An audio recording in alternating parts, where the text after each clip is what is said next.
मैं doctor MC ऋषि बिश्नोई, राष्ट्रीय chairman all India Sonia Gandhi association,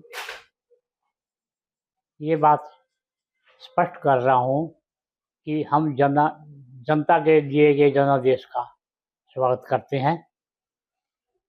party को 37 सीटें प्राप्त हुई हैं, परंतु 37 सीटें प्राप्त हुई हैं जबकि बहुमत हमारा आने वाला था।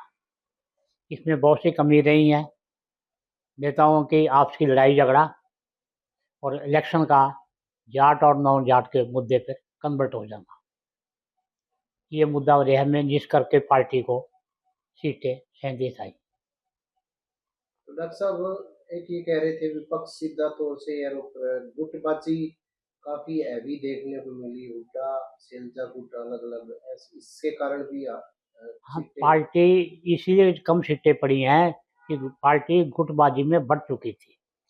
दूसरा क्या था कि जो राहुल गांधी जी ने निर्देश दिए थे प्रदेश चुनाव कमेटी को और स्क्रीनिंग कमेटी को कि आप लोगों ने इन कायदों कानून का पालना करते हुए टिकटें बांटनी है, उन राहुल गांधी के निर्देशों को प्रदेश कमेटी ने और सेंट्रल स्क्रीनिंग कमेटी ने दोनों ने ही इग्नोर कर दिया। इसलिए पार्टी का ये हाल हुआ है। कांग्रेस का असलियत ये है कि 2005 में भजनलाल जी की अध्यक्षता में हुए इलेक्शन में जिसमें 67 सीटें मिली थी कांग्रेस को, उसके अलावा जितने भी इलेक्शन हुए हैं, 2009 में कांग्रेस से इलेक्शन हुआ तो चौधरी भूपेंद्र सिंह हुड्डा जी CM थे, तभी हमें 240 सीटें मिली, कुल 40 सीटें मिली थी। 5 सीटें हजक्का की तोड़ के जोड़ने साथ सरकार बनी थी। 2014 में चुनाव हुआ, तभी वो भूपेंद्र सिंह हुड्डा साहब की अध्यक्षता में हुआ, तभी सीटें 15 मिली। उसके बाद चुनाव हुआ 2019 का, तभी हमें सीटें 31 मिली। इस बार भी चुनाव हुआ 24 का, तो हमें 37 सीटें मिली।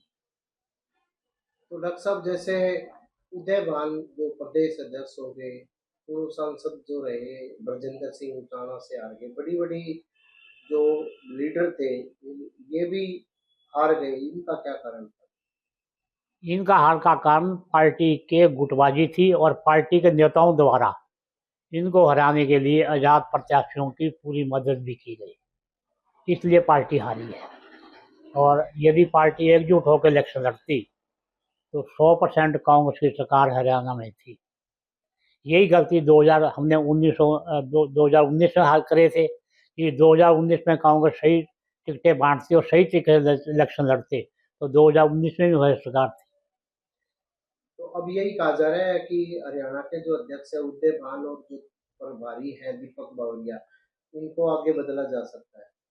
ये तो इनका नेतृत्व का फर्ज बनता था दोनों का कि रिजल्ट आने के तुरंत बाद खुद इस्तीफा दे देते, परंतु ये इस्तीफा देने के बजाय अब तक भी ये इंतजार कर रहे हैं कि हम कब हमें हाईकमांड बदले। नेतृत्व मानते हुए मैं तो ये कहता हूँ कि दोनों नेताओं को तत्काल अपनी अपनी पोस्टों से इस्तीफा दे देना चाहिए। और अब नेतृत्व बदलेगा, वो तो बदलेगा ही, उसने तो हरियाणा में तकड़ी बदलाव करना है।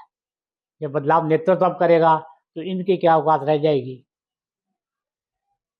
तो आगे अब जैसे प्रतिपक्ष नेता चुना जाना है तो क्या कैसे देखते, कौन कौन हो सकते हैं प्रतिपक्ष के अभी नेता? प्रतिपक्ष नेता के लिए विधानसभा में विधायकों की मीटिंग होएगी, जो हरियाणा के MLA 37 जीतते हैं, उनकी राय जानने के बाद हाईकमांड निर्णय करेगा कि नेता प्रतिपक्ष कौन होगा।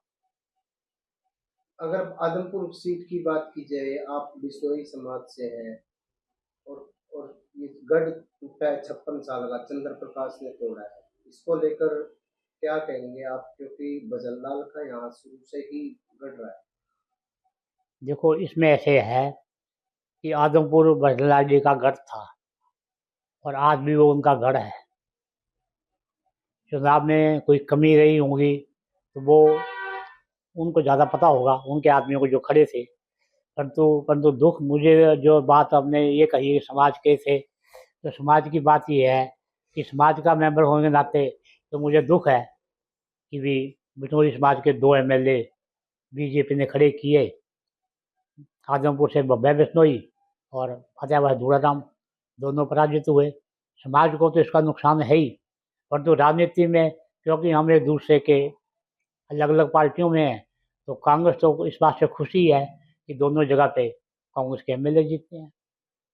अब जैसे भारतीय जनता पार्टी तो सरकार बना ही रही है, तो आगे कांग्रेस का कैसे भविष्य देखते हैं? देखो क्या है, अब कांग्रेस का जो नया प्रदेश अध्यक्ष बनेगा, नया प्रभारी बनेगा, उनके पास कम से कम भी 3 साल ऐसे हैं जो संगठन को खड़ा करने के लगा सकते हैं।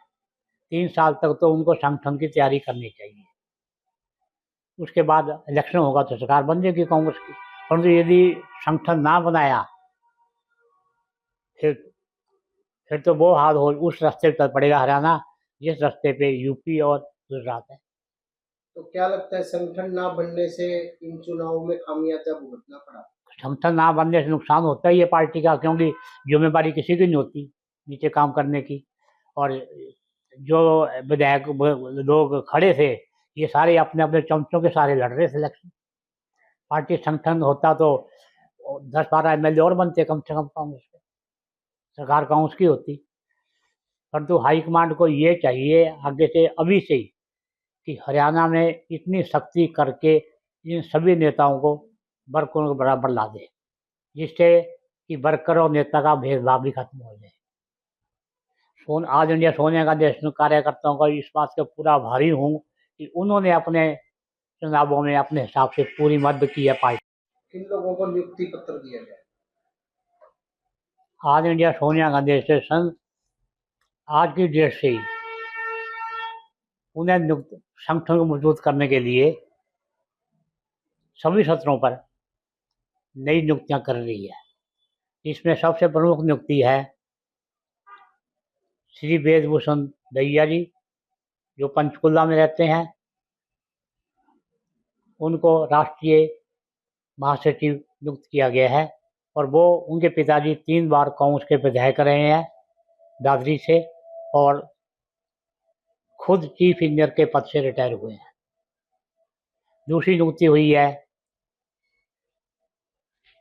जिला अम्बाला के राम कुमार की, जो रामपाल की, जो ज्वाइंट सेक्रेटरी नेशनल राष्ट्रीय संयुक्त सचिव नियुक्त किए गए हैं, राष्ट्रीय नेशनल ज्वाइंट सेक्रेटरी नियुक्त किए गए हैं।